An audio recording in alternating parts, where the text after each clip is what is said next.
Hi, it's Marguerite. Today's lesson is going to be on putting a hem into a garment or a pair of drapes or whatever it is that needs a hem. We're going to do it by machine this time.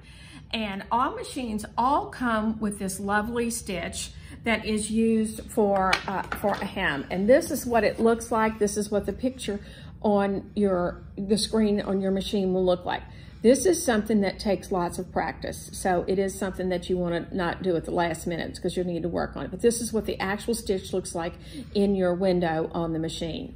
So we need that, and we need the foot.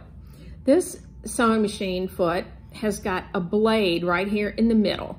And most of the machines come with a foot of this nature that has this blade in the middle. And so I'm gonna put this back on the machine and I'm gonna show you how to actually use it. Because what we need is the prep of the fabric before we actually get to the machine. So I'm all threaded up here, ready to go.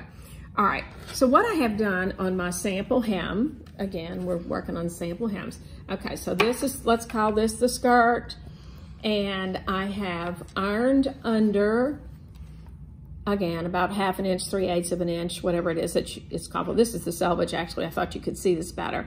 I've turned it under like that. So this is the way the hem is going to be in the end. So the biggest deal is flipping this back this way. So it's kind of weird. You're folding the fabric.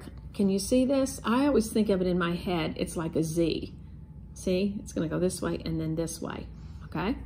So if you go ahead, and I always pin this. Do not iron this fold that I'm putting in here, but I'm going to just put a few pins in here to hold this as I feed it through the machine, okay? So what we're gonna do, I'm gonna start off in the hem, okay? So when it goes into the machine, the blade that I just showed you goes up against this neat little fold on this side. And this piece right here is the hem.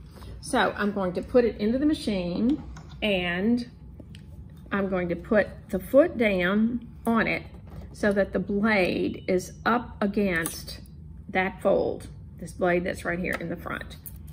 Then I'm going to roll the needle in. Always, always roll the needle in when you start to stitch so you don't have any jamming in your machine. And then this is not any place where you want to go 100 miles an hour.